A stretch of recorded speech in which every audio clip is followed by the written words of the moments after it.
Okay, everyone, we're going to go ahead and get started. I know everybody's kind of on a relatively tight schedule today. Thanks for coming out. I do want to let you know there's plenty of events still happening, especially with the Scots Science Scholars new event series. Our next event will be on November 8th. That's going to be the What I Did Last Summer, part 3. We're going to have 4 more students presenting about what they did for their internship or REU experience. And then on November 16th, another alum is going to be coming back, Cameron Moore, and is going to be talking about their current PhD project at UGK. And so I'm going to go ahead and turn it over to Dr. Unger, who's going to introduce today's speaker for us. So it is not possible for me to express how much joy I have in introducing Thomas Moore today. I came to MC in 2013 as a Scots Science Scholar, the first class, I believe, of Scots Science Scholars. And almost instantaneously, Thomas impressed the socks off me. So he comes into ecology just guns blazing on every single possible extra credit opportunity. And if I just need somebody to help me in the field, he would jump right on it. In GIS, which was our fledgling class when we came, Thomas helped me for hours going through stuff and trying to figure out how to make the GIS system work a little bit better. So he was a go-getter from the beginning. In 2015, he so impressed me that he came down to be the inaugural field biologist to work with me on the Cumberland Island Gopher Tortoise project, which was a National Park Service funded project and had a huge amount of responsibility associated with it. Tom Settley did well, but he showed himself to be probably the most gifted field biologist I've ever met. What I mean by that is he was always thinking 3-4 steps ahead. He always made sure that the animal was of utmost importance, and he did so well that when we did a controlled burn over the winter, and I was trying to figure out who I should bring back, I'm like, so you're back and finish this up for me. So he came back and he established the methodology on that project that continued for nearly 6 years past his time. So the things that he came up with, developed, the improvements that he made were a part of it. He worked at Pace Labs as an assistant chemist starting in July 2017, and in July 2021 was promoted to metal supervisor at the lab. He now works for EnSafe, environmental consulting firm, an environmental scientist, and as I said, it is my sincere pleasure to introduce you. Well, thank you. Well, thanks everybody for having me back. Dr. Unger's right. I needed a lot of extra credit because I'm not the brightest student in the world, but I'm a pretty good field guy. So with that, I'll kind of take you down the road to becoming an environmental scientist after graduation from Maryville College.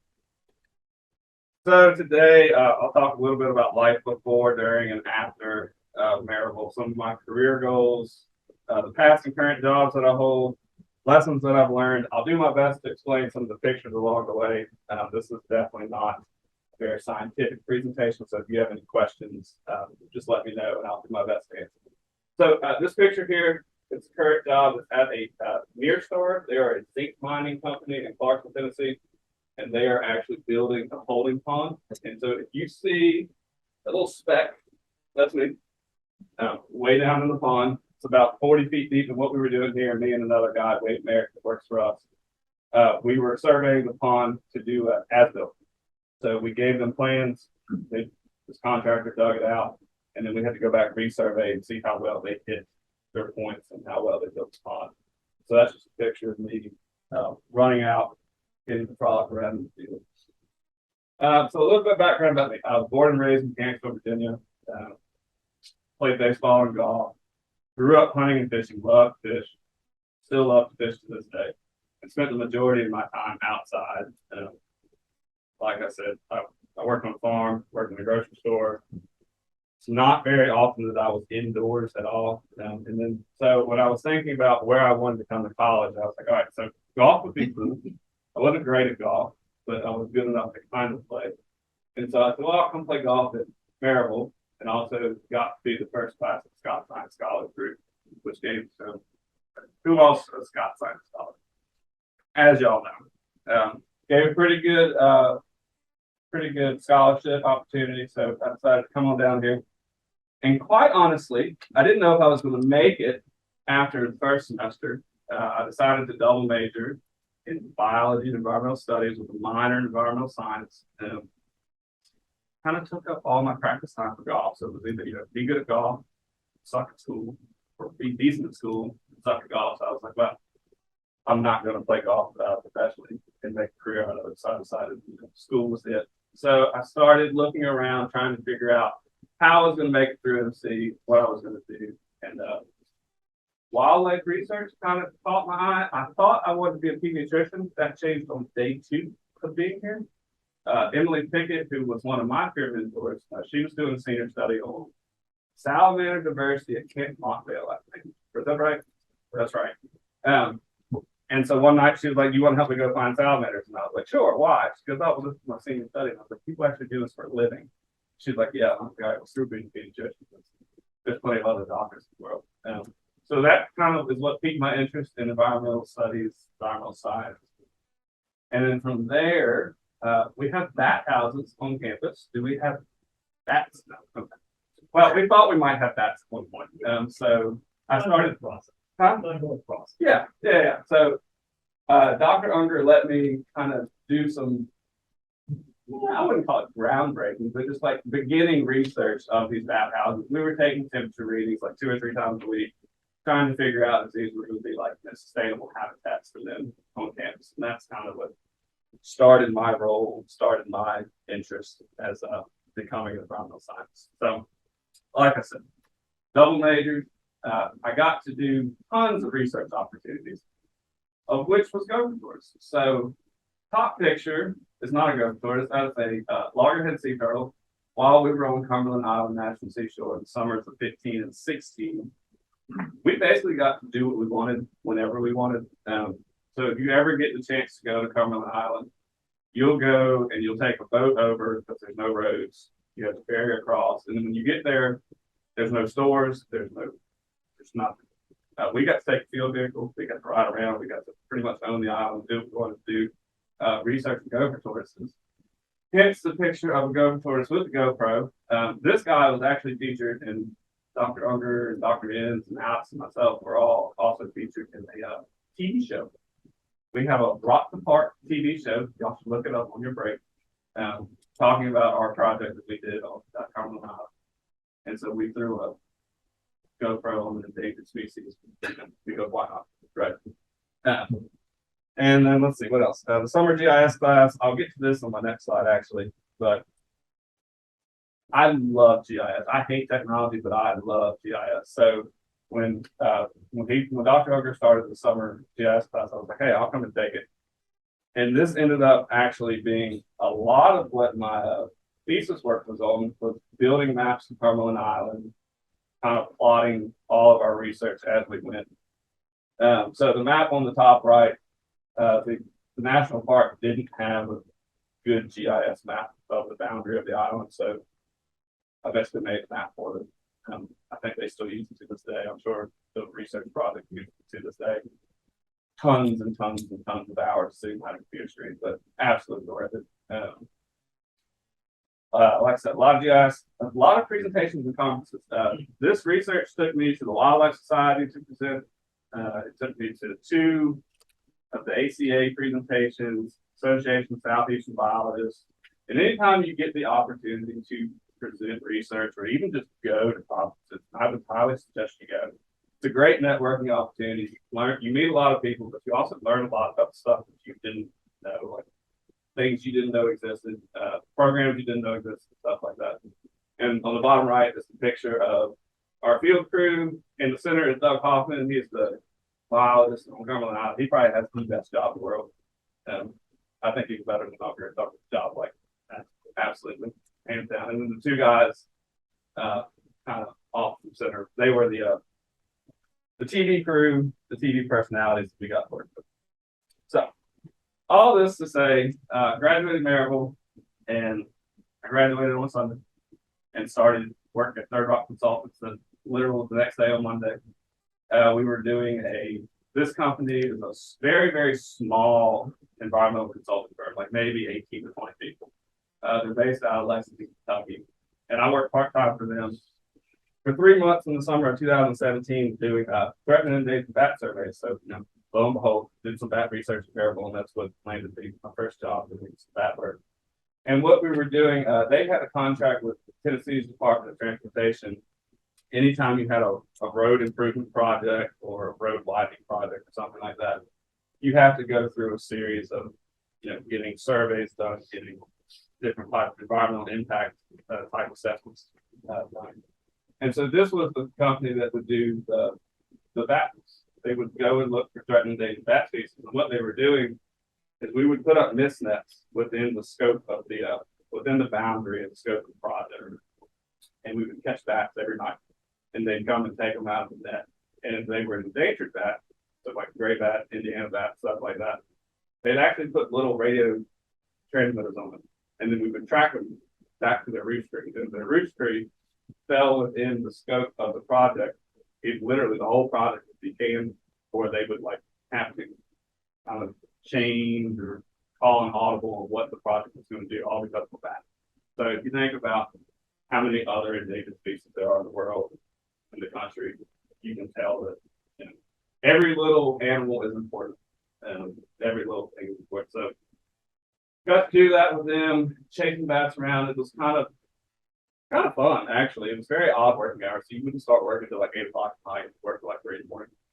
And then you go, and if you put a transmitter on a bat, you'd have to wake up the next morning and go find out where it is. And honestly, bats travel a long ways, at night. So you would spend half your morning riding out the window with the old school radio transmitter trying to pick up the to find the true stream.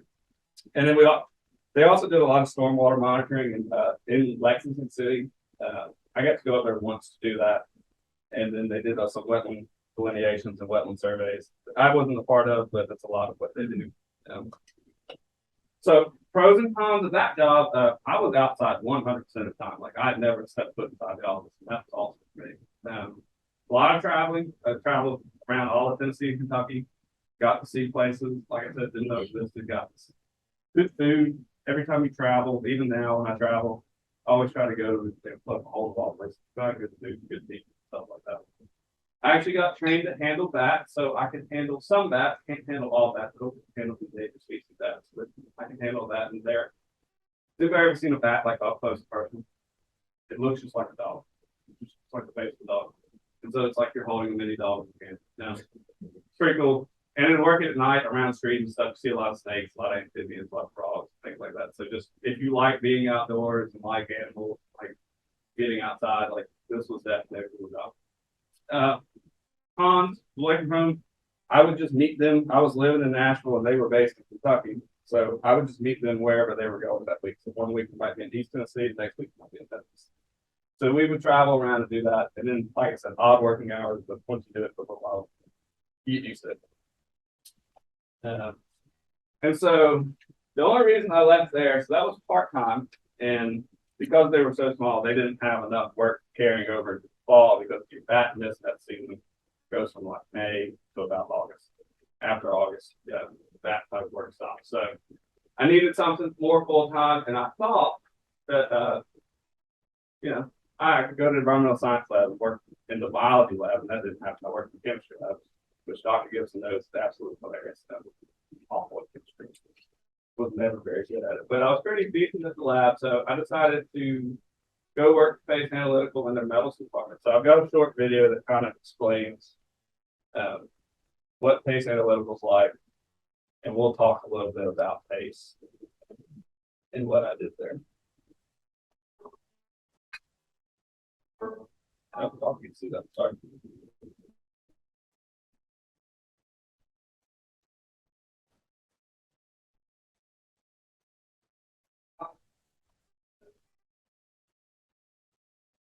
The water we drink, the air we breathe, the food we eat, the medicine that keeps us well, the products we use every single day. You don't have to worry that they're safe and effective, because we do. We are PACE Analytical, and we are inspired to protect.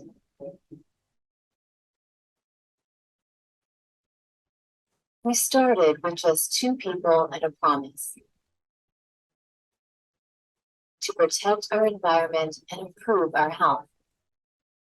40 years later, we've grown to be the largest privately owned commercial testing firm in the United States. But that promise remains the same. We've been able to keep that commitment thanks to consistent quality balanced with continuous improvement. By pursuing new opportunities for steady and dependable growth, providing local access with national support, responding when it really matters, staying on the leading edge of science and technology, taking complex problems and providing solutions you can trust. But our real value is here with our people. People who come to work each day with the skills and heart to make a difference. We give them the tools they need to innovate, improve, and grow. We can work together to make this world cleaner, safer, better than we found it.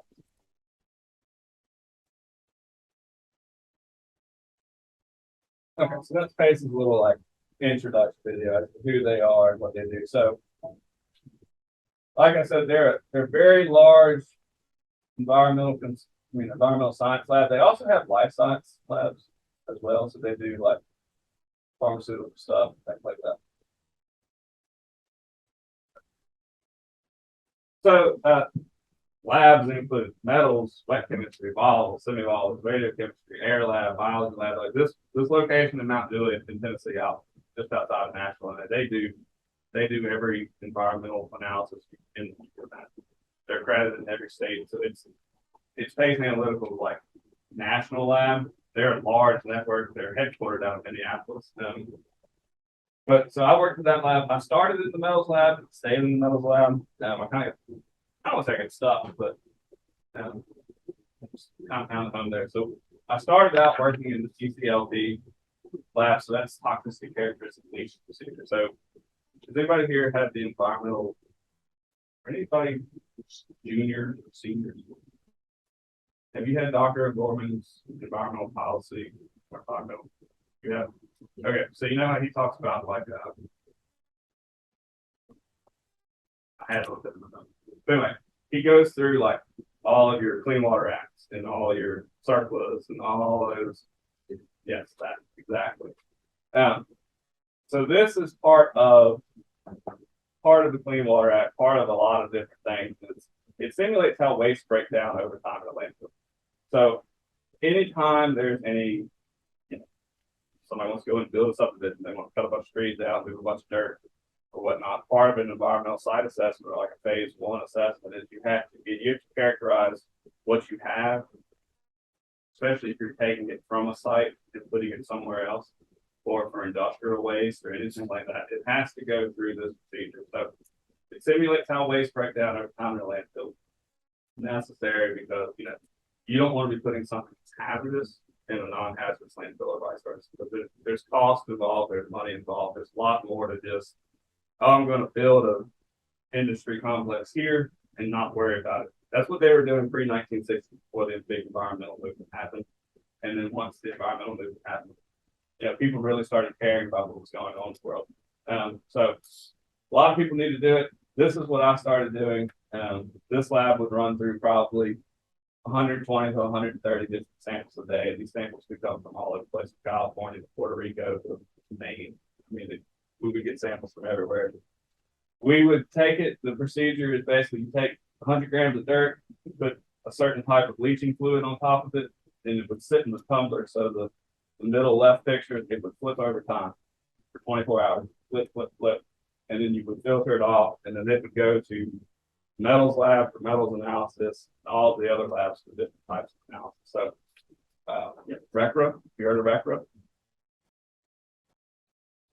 Maybe. You'll learn about it if you haven't. A lot of this stuff, it's all regulated. 40 CFR, the Code of Federal Regulations, sets out regulations for hazardous waste and hazardous materials. So that's something I started in, and I went from there stayed in metals and then got into the analysis side. So I would take, things that I used to filter off and give a leachate to. I would then get to run it. So the top right was an ICT mass spectrometer. I had an Agilent 7900. I got to where that was my baby. I could take it apart, put it back together, and became pretty good friends with the Agilent techs. As far as like doing service and everything, we would run T-clips, you would run soils, you run drinking waters. A lot of what we do, we had the Metro National Schools. Every year they have to test their drinking water for lead and copper. We would do all the drinking water testing for national schools. And then on the bottom right is we call it ICP, but it's inductively coupled plasma optical emission spectrometry. So where the top one is measuring mass of different types of elements, the bottom one's looking at how it absorbs and shoots off light and everything. I wasn't so familiar with that, but the mass spec I was pretty good with. And we also ran a solvent mercury analysis and stuff like that inside the metal lab. So all this to say, if being in the field doesn't really interest you and you like working in the labs, there's a bunch of lab opportunities to do environmental science things. And PACE Analytical is a good place to start if you're looking for a decent career doing that. And so then I got suckered into going into management, and that was okay. I didn't like it as much. You had way more responsibility and a little bit more stress. And I wasn't in the lab as much as I like to. So that was kind of short lived for me. But here's some more pictures. This is our volatiles lab, but they have over 70 mass specs in one lab. So it's definitely a production lab. We've got clients from all over.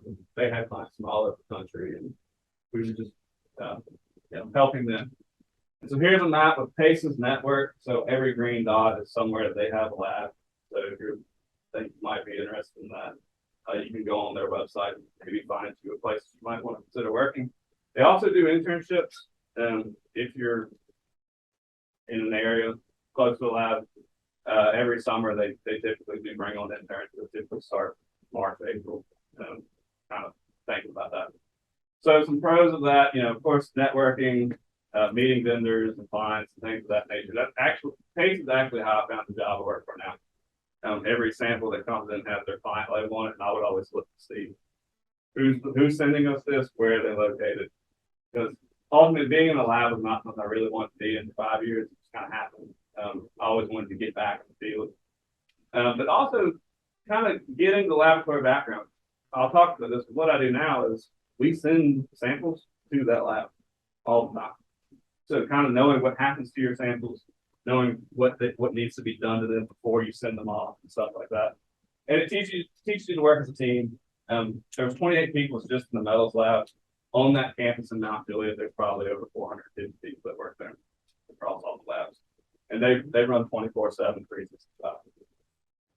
Some cons, it was monotonous, not gonna lie. You do the same thing over and over and over again. You run the same test, just different dirt, different water. But you get a good background, you get a good understanding. And for me, it was kind of hard to see the meaning of the work. So I know we were giving good data to our clients, but I never got to see never saw what actually happened to that data, how that data was being used to make a difference in the world. And for me, it was kind of hard to see. I wanted to be able to be more hands-on in the field of environmental science. So that's also kind of what led me to leave. And then the work-life balance, just me as a person, I will work all the time. If there's work to be done, I'll do it. So I'll work a lot, but I was hourly, so you got overtime, so overtime for time. So yeah, that leads me to EnSafe. This is my current job. I started in November of 2021, so almost a year. I also have a little who is EnSafe video. It's short, hopefully. What time are y'all here? 50, yeah. Okay. I'll try to. No, y'all want lunch. Just a little blurb about that. Who is EnSafe. We appreciate your trust in us and are eager to serve you. Here's a little bit of what makes us EnSafe. In everything we do, safety comes first. That's why we have such a stellar safety record that far exceeds those of our industry. We're committed to doing business in ways that are good for people and the planet. We're proactive in our sustainability and community service efforts. Our most valuable asset is our people. That's why we founded EnSafe University, to provide continuing opportunities for growth and development. At EnSafe, we're choosing quality, not quantity. Our longstanding clients are a testament to the quality we deliver day after day. We don't offer one-size-fits-all services.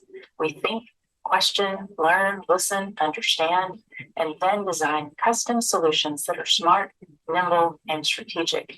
We pride ourselves on being a firm that offers the best of both worlds, national resources and local relationships.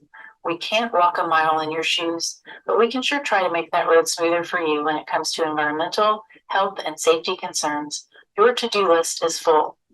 We want you to know we've got your back, no matter how small or how large the project you've trusted us with. You're our greatest gift and our biggest priority. Your client manager is just a phone call away. Thanks again for choosing him. That's a little blurb about EnSafe. We're like a mid-level corporation. So it's about 350 people. We're headquartered out of Memphis, Tennessee, and so there's an office. There's actually an office in Knoxville. There's an office in Nashville, Bowling Green, Kentucky, and then Memphis. So we kind of have a pretty stronghold on Tennessee, and then they're also scattered around the country. So we do a lot. Engineering, geology, health and safety, industrial hygiene. Like, we do a lot of different things, and I'm involved in a lot of different things. So I'm not specialized really in anything, but I can go and do whatever. And they'll give me if I decide, hey, I want to specialize in geology, I can go and do that. And that's part of the reason why I love it. I mean, I'm outside probably 80% of the time. I get to go in the office a little bit. I travel some. In July, I was gone for probably 6 or 7 weeks, from the end of June to the middle of August, working on a site in Maryland, kind of coming back in between some, but I love it. I get to do something different every day. So like I said, you can see on the map, we've got a little satellite office kind of around the country, but California, Texas, Florida, and Tennessee is where the majority of our offices are. And we work in all 50 states and 60 countries. So we have people that travel like worldwide. There's a lady in our office who's an engineer. She stays in South America by choice, probably half the year.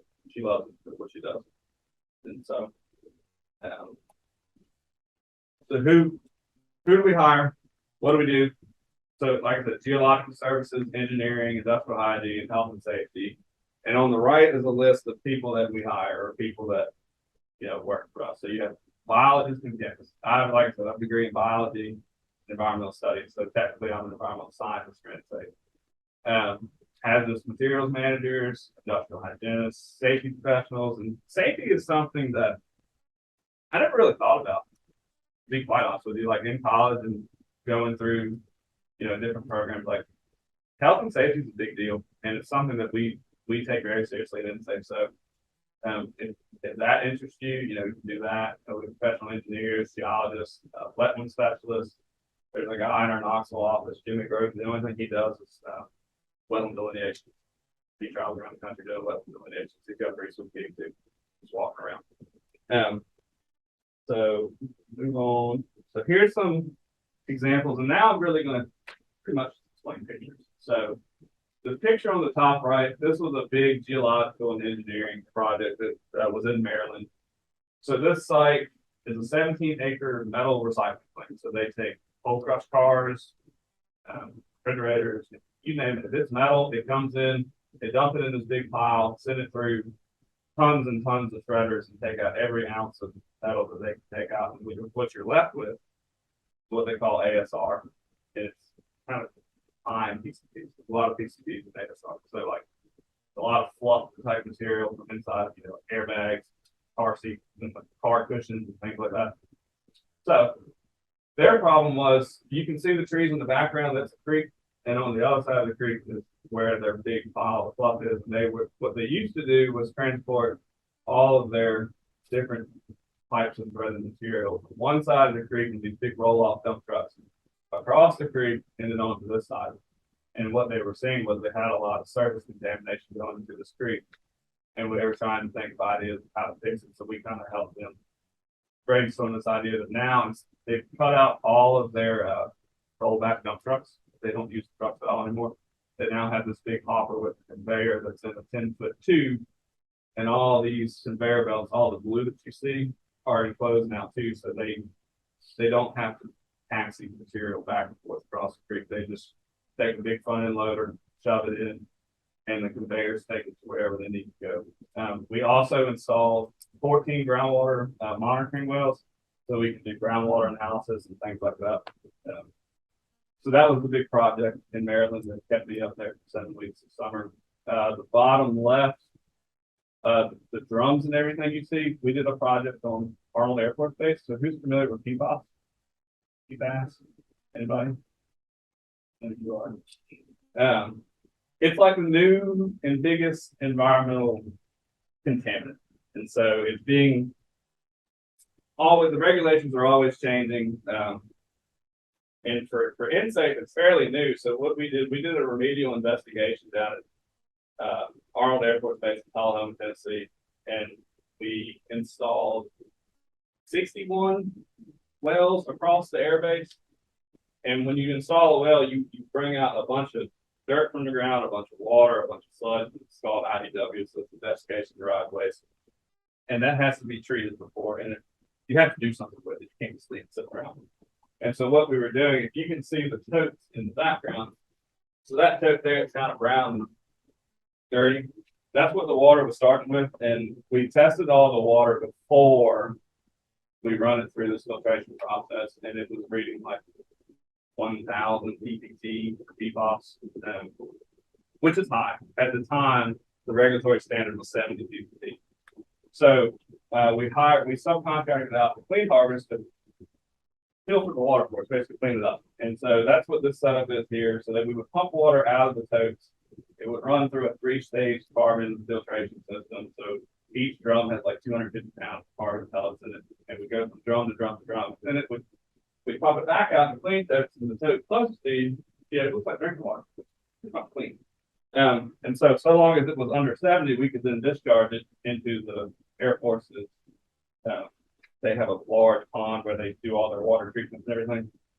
And we were getting readings of like 2 to 3 PPT where it had to be under 70. So what we found in this study was we looked at 7 different areas across the base, and each area was high for PFAS. So then we start doing modeling groundwater flows and how the water flows underground to see where the contamination might end up or where it might go. And next spring, we'll be putting in probably 30 or 40 more wells, and we'll do this all over again. So we'll step out locations from where we first drilled, install monitored wells, develop them, sample them. And we just keep making them out until we figure out, where the levels kind of taper off. And then the next step will be, what do you do with it? How do you treat it? And how to fix it. And then the bottom picture here is just a picture I stole from Jimmy. This was one of his wetland sites where I would love to get to learn how to do this stuff. I just haven't had the opportunity yet, but it'll come one day. And then the other side of what we do, more of what I'm involved in, is industrial hygiene, health and safety. And a lot of that is working with asbestos.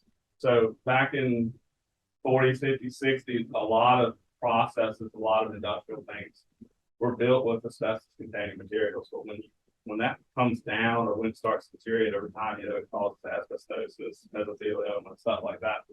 So these places have the responsibility to keep their workers safe in whatever they do. So all 3 of these are actually from different TVA plants. So the bottom left is Cumberland Fossil Plant. The 2 stacks on the left are like red and white stripes. I was actually inside of those on Tuesday, taking samples, sent to the lab, stuff like that. So they're going to decommission those stacks, and they also test for lead-based paint on the outside. So that before they can do anything, they have to know what they're dealing with. So that's part of what we do. We go in and we'll take these samples for them, we'll send them to the lab, and then advise them what to do there. Bottom right is Raccoon Mountain TVA. Anybody ever heard of that? So this is one of TVA's like diamond in the rough facilities. They built a lake on the top of the mountain just north of Chattanooga, and then drill a hole 1,500 feet through the mountain all the way to the Tennessee River, and they use it as a reserve power plant, so they can pump water from the Tennessee River up 1,500 feet and fill a lake up. Turn a valve, they can flush it all down, it spins the turbines and creates power. Super cool. I got to go inside there and also do some stuff the same with them. I didn't know it existed. I've heard of Raccoon Mountain, but I didn't know what it was. If you ever get the chance to go and record Dr. Gibson, it would be an awesome freaking S3 of them, I think, if you can figure that out. And then the top right is inside the Nickajack Hydro Dam on the Tennessee River. Also doing specifically, but we also do indoor air quality assessments. So I've been to a lot of sites in Nashville. They might have a mold problem. We'll suit up, we'll go in, we'll pull air samples for mold, send it to the lab, see what they're dealing with, and then help them figure out a way to fix the problems and stuff like that. And this is some of our clients. So we work from very small businesses to all kind of government contracts. So we have contracts with U.S. Army Corps of Engineers, TVA, in the state, the Tennessee Department of General Services. So that's all the state-owned or state-leased buildings. We do all their environmental work for them. We have a big Navy clean contract that's a joint venture with AECOM, who's a very large federal contractor. That's a lot of naval bases. We just won that contract back this year. And then you can kind of see from manufacturing, Nissan, International Paper, John Deere, but Lockheed Martin. We do a lot of work for Lockheed Martin, FedEx, and then some other retail stuff. So working at EnSafe, I mean, you can literally go anywhere any day of the week. And just touch on a couple cool projects. So the picture on the right, this was actually last summer. There was a Catholic priest that was buried in Chattanooga back in the 1800s. And the diocese wanted to dig his coffin up and move him and do a proper burial because he died serving under the yellow fever. I think that was happening back then. So he was acting as a priest during that time. And what they found out was his cast iron casket had been cracked. Well, back in the day, they embalmed priests with arsenic. And so arsenic was leaching into the groundwater and the soil.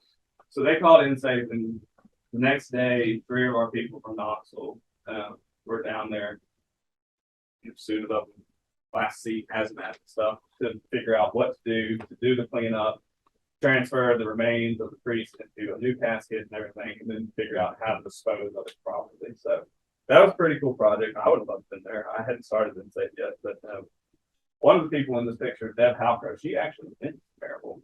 I don't know. I've never met her, but she actually graduated from Maryville back in 2008, I think. And then the middle kind of informational flyer here, we do a lot of work for distilleries. Actually, Jack Daniels is one of our largest clients. We do a lot of their spill prevention and control, stormwater drainage and stuff like that. I haven't been able to go down there yet. Nobody has invited me to Maryville, but we'll get there one day. And then, like I said, the PFAS investigation at Arnold Air Force Base, that's just for EnSafe's sake. It's a big deal for us, and just stay, it shows that we stay right on the top of what's going on in the world and everything else. So I know I'm running out of time. So education, lessons learned, education, learn all you can. You don't have to be a master at anything. Just be pretty well-rounded in everything that you do. That's kind of what's helped me get to where I am now. And take advantage of those opportunities. So, if you have an internship opportunity, go do it. If you can go present at a conference or meet somebody that's in a field that you might be interested in, go do it. Because that's what's I hate to say it's all about who you know, but really, if you know some people, it really does help. It really helps. So this is a picture of us. Nashville has a dragon boat festival. It's a big race. And these paddling boats. And so our Nashville office got a boat. And we raced, and there was 60 different companies down there. And really all we did was network. We networked the whole time we were there. Some of our engineering competitors were there. It was fun, kind of talk with them. And bounce ideas off each other, but also just, put your name out there and stuff like that. So that's all I have. It was a little bit of time for questions. Anybody have any questions? Kind of rambled, I'm sorry. Question. Yes. You alluded to struggling a little bit in chemistry, Mhm. and then your first real job is as a chemist. So can you talk to them a little bit about what strategies you use for getting through chemistry classes, and then Yeah. how that may have or may not have been beneficial in the work world once you were working as a chemist? So I'd like to talk to you. So I struggled to get pretty in class. Pretty decent in the lab. And it kind of boiled down to just, putting your head down and struggling through it for me. And you eventually figured out, go to all your different, extra credit opportunities and study groups. I ended up finding a really good group of people in my major who got chemistry much better than I did. And I just kind of sat with them and they would help me out along the way. But when I got to working, what I noticed was like, if you come from Maryville, you're really lucky because you're more well-rounded than most people that graduate from these big state institutions are. Because they're so hyper-focused on just they have tunnel vision. They can't think for themselves. But a lot of it in the lab, it was, all right, well, we have this problem. How are we going to fix it? When I would say 90% of the people that I work with would have no clue. They just kind of give up. Where if you don't want to give up, you want to be able to have those problem solving, have that problem solving ability to help you out. And don't be afraid to ask questions. I mean, you're not going to know everything for sure. I've learned so much more working than I ever have learned sitting in a classroom, and that just comes from experience. And so take those opportunities and run with them, I guess. That's the thing I can say.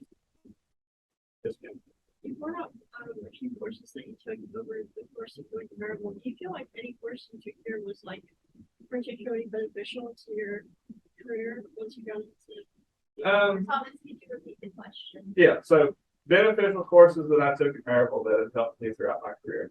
I would say ecology was one that really kind of solidified field skills for me. Doing field work. Dr. Unger did a really good job at learning how you have to learn how to develop scopes of work. And what I do now is, we have these. We say we're going to do this, this, and this. Well, how are we going to do that? And that's a lot of the behind the scenes work that we do now is thinking about when we get to a job site, we already know what we're doing. We're not going to be developing stuff as we go.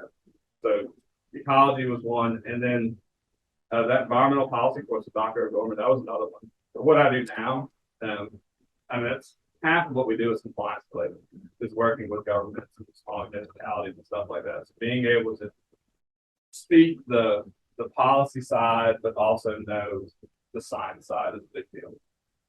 So, yep. Anything else?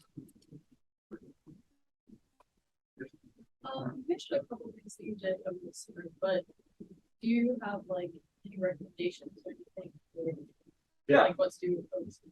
So if you can't get an internship, and this is something I wish I had done, is find a local nonprofit that you might be interested in. So I know out here, you have a couple of Little River things, right? Like people that are involved with Little River that do. Yeah, we have what's really funny is when you were here, the stuff that you did kind of laid the groundwork for what we now have as environmental science major. Now that that's finally taken off, there's a lot of opportunities that exist now that you probably would have been all about when you were here that are forthcoming that deal with. It's really funny because the different techniques that you're talking about that you did at Pace in the lab with environmental, it's that's all incorporated within. We're doing those methodologies right here on campus with that. So now we're starting to branch out and do that right here in our campus. Yes. On campus in our community. You got it in your backyard. Take advantage of those opportunities. And even if you're not from here, I mean, there's nonprofit organizations all over the place that have to do with environmental science. Find one that interests you and just see what you can do. You don't have to work for them. You can go and do that. A lot of times on the weekends, they're out doing, stream cleanup and stuff like that. It's just getting your name out in front of people. that's what eventually leads to opportunities.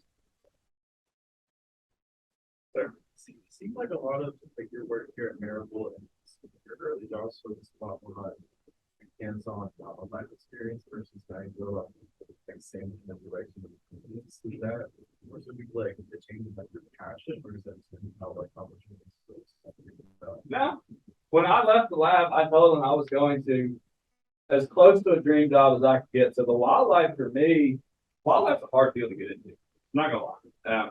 And I wasn't willing to like leave natural. So I kind of limited myself there. If you're willing to travel, we have an alum, Julia Vineyard. You should reach out to Julia and talk to Julia about working in wildlife.